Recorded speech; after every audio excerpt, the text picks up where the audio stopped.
हमारे कुल देवताओं की जो यह यात्रा है, इसमें बहुत सारे विशेष पड़ाव अभी तक आ चुके हैं और आगे भी आने वाले हैं। मैं हमेशा कोशिश करता हूँ कि इन विशेष पड़ावों पर आप लोगों को, जो आप लोग मित्र हैं या जो आगे हमारे इस परिवार से, हमारी इस यात्रा से जुड़ेंगे, उन लोगों को भी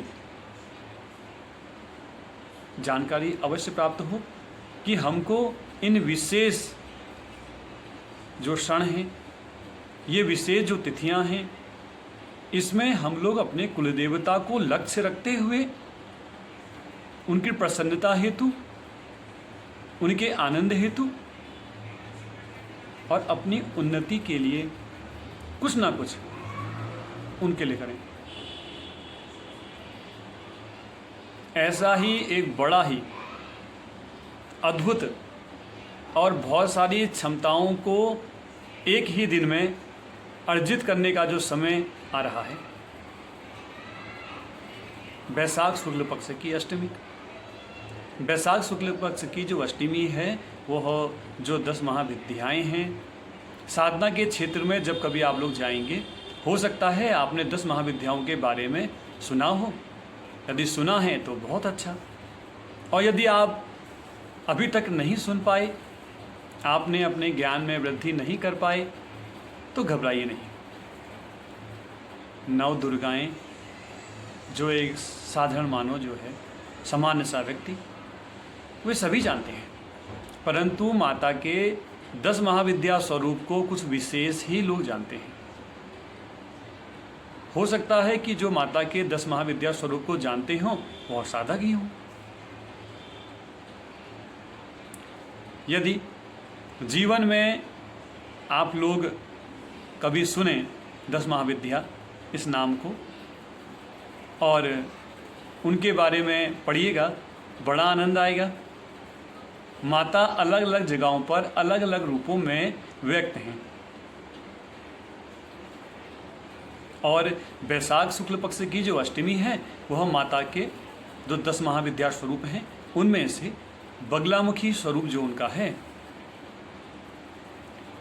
उसकी जो विशेष पद्धति है, पूजा है, अर्चना है, इस ही दिन की जाती है। अन्य दिन तो हम लोग दैनिक करते ही हैं, लेकिन यह विशेष दिन है। उसी तरह आपके जो कुलदेवी देवता हैं, उनके पास, क्योंकि माता के तो स्वरूप सभी जगह है ना, या देवी सर्वभूतेषु मातृरूपेण संस्थिता, नमस्तस्यै नमस्तस्यै नमस्तस्यै नमो नमः। माता सभी जो प्राणी हैं, जिनको हम जीवित कहें या किसी भी रूप में कहें, सबके अंदर माता रूपी तत्व है ही। आपके कुल देवी देवताओं के अंदर माता की वह विराट शक्ति स्थापित है। हम हमेशा ये कहते हैं ना, आपने सुना भी होगा कि भगवान से कोई ना कोई रिश्ता आप जोड़ लीजिए, क्योंकि आप ये देखिएगा कि जो काम हम लोग लाखों रुपया दे के नहीं कर सकते, कभी ना कभी आपके जीवन में एक घटना घटी होगी कि आप लोगों ने अपने संबंधों के कारण बहुत बड़े कार्य को सरलता से, सहजता से कर लिया होगा। और वैसे ही हमारे जो पुरखे थे, हमारे ऋषि मुनि थे, उन्होंने उन विराट शक्ति को परिवार के रूप से जोड़कर, परिवार का ही एक सदस्य बनाकर, मुखिया बनाकर, देवता बनाकर हमको सौंपा है। वह विराट शक्तियाँ हैं, अब वह सरलता से मिल गई, सहजता से मिल गई, तो हमारे लिए उनकी कोई वैल्यू नहीं। हम दूसरे देवताओं के चक्कर में जाएंगे, अपना साल, 2 साल, 10 साल खर्च करेंगे, तब वह कोई चीज़, उनका आनंद, उनकी सिद्धि प्राप्त होगी, उसमें हम बड़े फूले ही नहीं समाएंगे। परंतु जो हमारे पुरखों ने हमको महासिद्धियाँ दी हैं, महा आनंद दिया हुआ है, उसको हम लोग भूल जाते हैं, क्योंकि वो तो विदाउट एनी कॉस्ट मिला हुआ है। इसलिए मैं हमेशा बोलता हूँ, जीवन में कोई भी प्रकार का आप कर्म करने जा रहे हैं, अपने कुल देवता के आगे नतमस्तक हो जाइए। उनको आपका प्रेम बड़ा ही प्रिय है। आपके भाव की मेरे कुल देवता मेरे साथ हैं, यह भाव बड़ा ही दिव्य है और यह 1 या 2 दिन में आता ही नहीं। जितना समय आप लोग उन सिद्धियों को प्राप्त करने में, उस आनंद को प्राप्त करने में यहाँ वहाँ भटक रहे हैं, इधर उधर मत भटकिए। सिंपल सा है, अपने कुल देवता के पास चले जाइए, उनसे कहिए कि हे देवता आप हैं, मेरे पिता ने बताया था कि आप मेरे देवता हैं, मैं आपको मानता हूँ। और धीरे धीरे सने सने आप लोगों पर उनका आशीर्वाद होगा। आशीर्वाद तो सदा है। जैसे जैसे आपका विश्वास उनके प्रति बढ़ेगा, वैसे वैसे आप लोगों को इच्छाएं जो हैं वो पूरी होंगी। एक क्षण ऐसा आएगा जब आप उस परब्रह्म से एकाकार होंगे। जितना विश्वास, जितनी श्रद्धा, वैसे फल। तो जो माता बगलामुखी का वह विशेष दिन आने वाला है, विशेष समय आने वाला है। अब हम लोगों को ये भी तो पता होना चाहिए कि माता बगलामुखी जो हैं उनकी पूजा आराधना हम कब करें, कौन लोग करते हैं। 10 महाविद्याएँ जो हैं उनमें से देवी काली के बाद बगलामुखी माता का नाम ही लिया जाता है, ऐसा साधुओं का मत है। क्योंकि माता बगलामुखी वह महाशक्ति हैं जो प्रचंड से प्रचंड तूफान को, अब वह तूफान आपके राज्य में, ग्राम में आ रहा हो या फिर आपकी मनोस्थिति में आ रहा हो, तब कौन हमें राय देगा और कौन हमें हमारे परेशानियों से, जीवन में उठ रही उन समस्याओं का निदान देगा। तो उसके लिए माता बगलामुखी एक ऐसी महाशक्ति हैं जो क्षण मात्र में उनको नष्ट कर देंगे। यदि आप माता बगलामुखी की जो कहानी है मूल की, वो आप जानेंगे, पढ़ेंगे। अगर मैं यहाँ बता दूंगा तो फिर आप लोग पढ़ेंगे नहीं। मैं चाहता हूँ कि आप लोग स्वयं पढ़ें, कुछ अपनी तरफ से भी करें, क्योंकि स्वयं से किया गया जो कार्य है वो बड़ा ही आनंदमय होता है। तो माता बगलामुखी का जो प्रादुर्भाव हुआ, एक प्रचंड तूफान जिसने तीनों लोकों में हाहाकार कर दिया, धरती के जीव भी त्राही त्राही होने लगे। तब किसी के बस की वह बात नहीं थी, तो त्रिदेवों ने माता भगवती के उस स्वरूप का ध्यान किया। तब श्री माता ने, उस जगदम्बा ने अपने बगलामुखी स्वरूप के द्वारा वह तूफान उत्पन्न किया गया था। अब चाहे वो राक्षस रहा हो या कोई भी, उसके जिह्वा पर जो मंत्रों के द्वारा वह तूफान उत्पन्न किया गया, जो वचनों के द्वारा वह तूफान उत्पन्न किया गया, माता ने अपने बाएं हस्त से उस राक्षस की जिह्वा को लगाम लगा दिया। आपके शत्रु हैं, आप सरल से व्यक्ति हैं, अपनी कोई जॉब कर रहे हैं, कुछ भी कर रहे हैं, कहीं पर भी हैं, सरल से हैं, अपने मार्ग पर चलने वाले हैं, परंतु आपके जो शत्रु हैं वे आपको परेशान कर रहे हैं। अब यहाँ सोच रहे हैं कि अब मैं क्या करूं, मैं तो अपना अच्छा खासा मार्ग पे जा रहा था, अब शत्रु जो हैं मुझे परेशान कर रहे हैं, मैं क्या करूं। तब माता बगलामुखी की जो पूजा है, पद्धति है, सहज भी है, इतनी सरल है कि मात्र 2 पुष्प चढ़ा देने से आपकी वह पूजा सफल हो जाएगी। और इतनी क्लिष्ट है कि हो सकता है कि आपको वह क्लिष्ट पूजा कराने वाले जो साधक हैं, जो गुरुजन हैं, मिले, और हो सकता है कि आप किसी गलत व्यक्ति के हाथ चढ़ जाओ। हो सकता है कि आपका हित हो और क्या पता आपका अहित हो जाए। तो हमेशा पूजा के सरलतम रूप में आप लोग जाइए। हाँ, यदि आप साधक हैं तो आप क्लिष्ट विधियों को भी करके देख सकते हैं। जीवन के उन अनुभवों से आप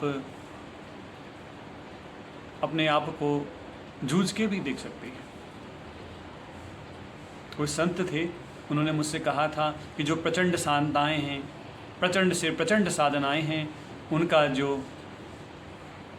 अंततः वे शांत हो जाते हैं। वे साधक जो प्रचंड साधनाओं को करते हैं वह अंततः शांत हो जाते हैं, निर्मल हो जाते हैं।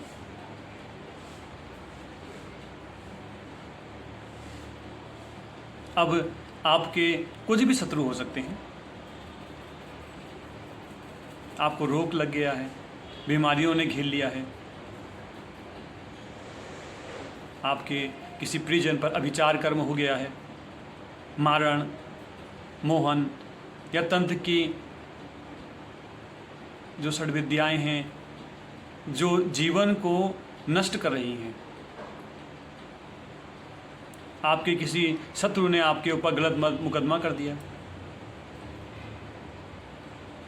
ये सब भारी आवरण जो हैं वे आपको विचलित कर रहे हैं और उसके साथ साथ आपके शरीर के अंदर व्याधियां हैं, बीमारियां हैं। आपका मन है एक जगह स्थिर ही नहीं होता। ये करके देखिएगा, आपका मन अत्यधिक अस्थिर है अकारण।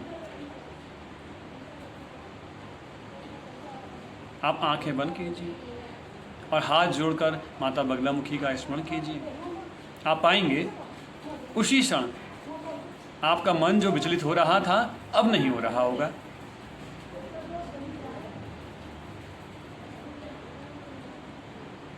आजकल बहुत सारे जो मित्र हैं वह ये प्रश्न करते हैं कि भैया हमारे पिताजी तो सरल हैं, हमारे चाचा जी सरल हैं, या मैं खुद बहुत सरल हूँ, परंतु फिर भी शत्रु हमको परेशान करते हैं। हमारे जो खराब पड़ोसी हैं वे हमको परेशान कर रहे हैं, हमारे रिश्तेदार हैं जो हमको परेशान कर रहे हैं। तब हम क्या करें?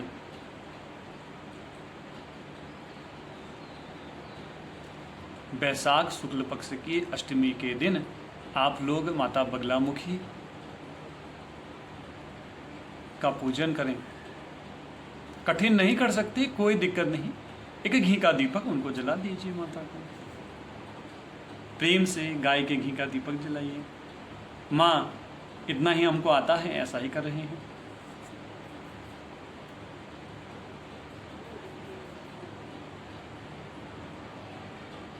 माता की, मैं पहले भी आपको बताया है, माता की यदि आप क्लिष्ट पूजा करेंगे, तंत्रिक पूजा करेंगे, मंत्र से यंत्र से करेंगे, तो हो सकता है आपको उसको बताने वाले लोगों की जो अधिकता है, क्या प्रामाणिक है कि नहीं है, इस पे आप क्या कर सकेंगे?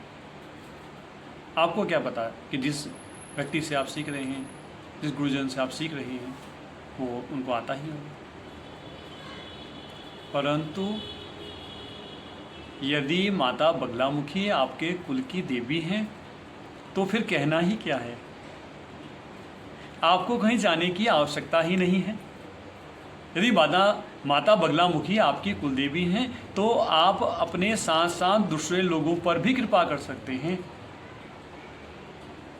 उनका स्तंभन करा जा रहा हो, उनको फर्जी झूठे मूठे केसों में फंसाया जा रहा हो, उनका मानसिक संतुलन बिगड़ रहा हो, स्थिरता ना आ रही हो, रोग व्याधि घिर रहे हों, तब आप लोग उनको शांति प्रदान कर सकते हैं। परंतु इसके लिए आपको पात्र बनना होगा।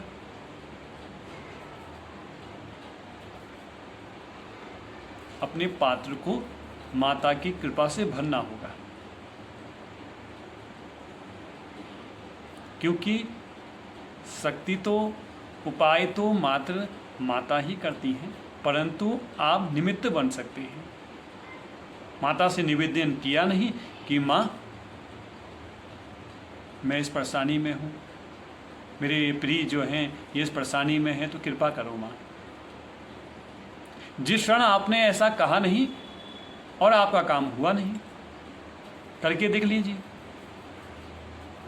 इसीलिए माता बगलामुखी, जिनको हम लोग पीताम्बरा देवी भी कहते हैं, पीले वस्त्र धारण करके, जैसा कि ये मैंने धारण किया हुआ है, माता का जिक्र हो और पीला वस्त्र धारण ना किया हो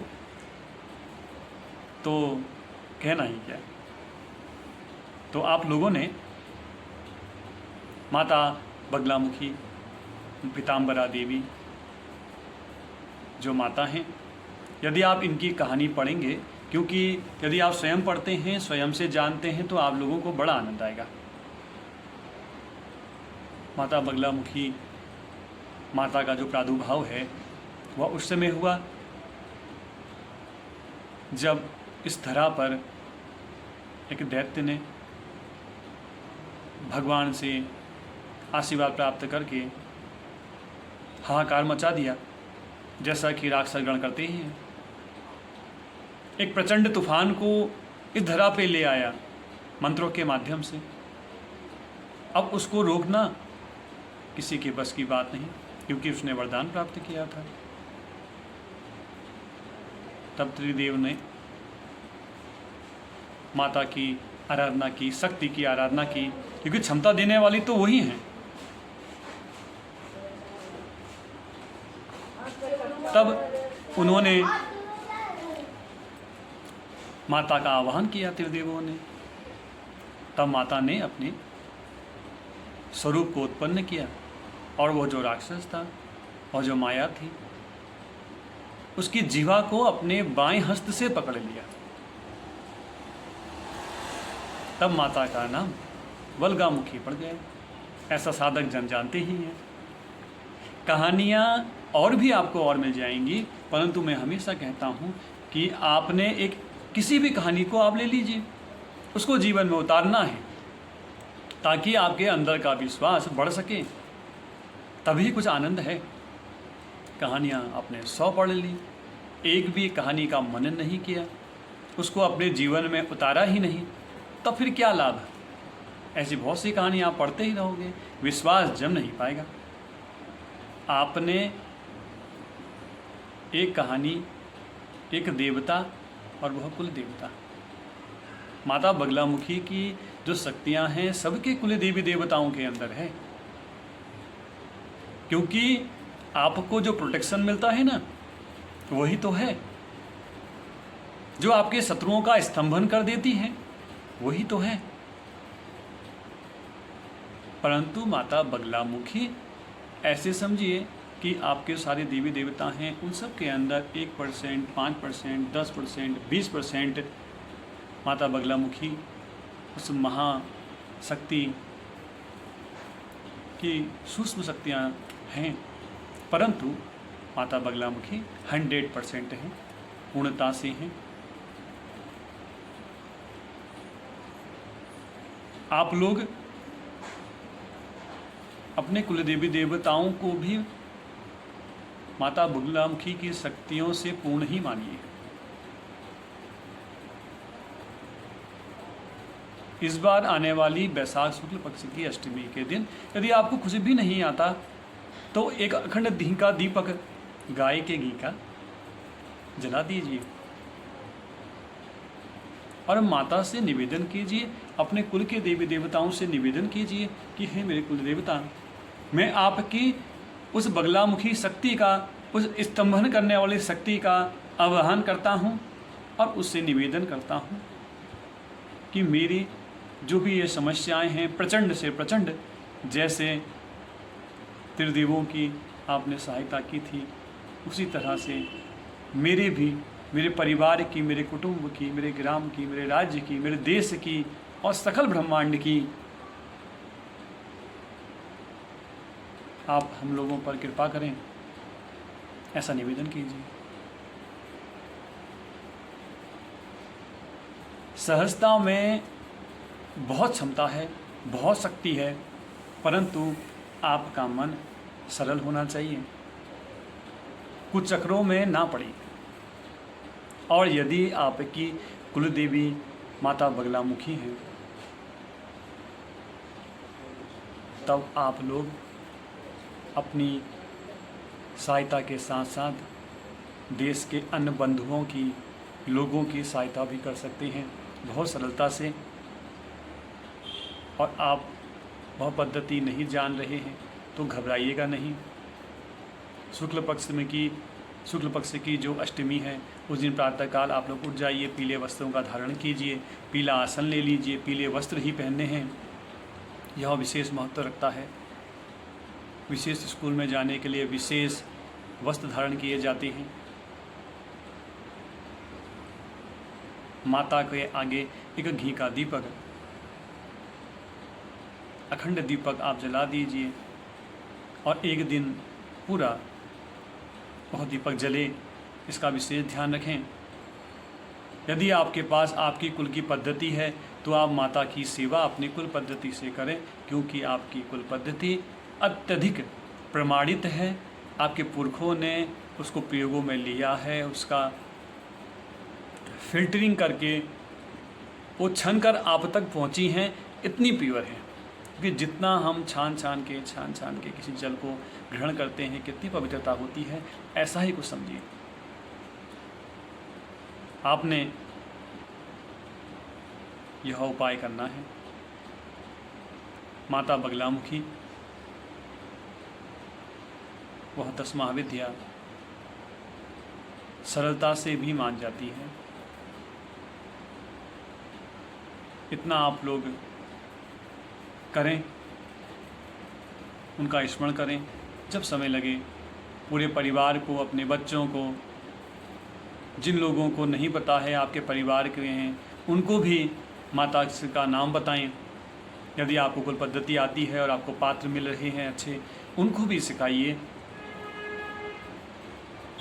आप लोग यकीन कर लीजिए, यदि आप लोग आनंद आता है आप लोगों को किसी भी कार्य का, कुछ भी, और आप दूसरों को उससे बांटते हैं, उनको बताते हैं और उनको और आनंद आता है, तो जब जब उनको आनंद आएगा तब तब आप लोगों को और आनंद आएगा। ऐसा सरलता से आप लोग मानिए। यदि कुछ भी नहीं आ रहा, भय कर रहे हैं, क्योंकि हमको डरा दिया जाता है कि बगलामुखी माता की जो पूजा है, यदि और सही से नहीं करोगे तो आपको दंड मिलेगा। उतने क्लिष्टता में यदि आप ना पहुंच सके,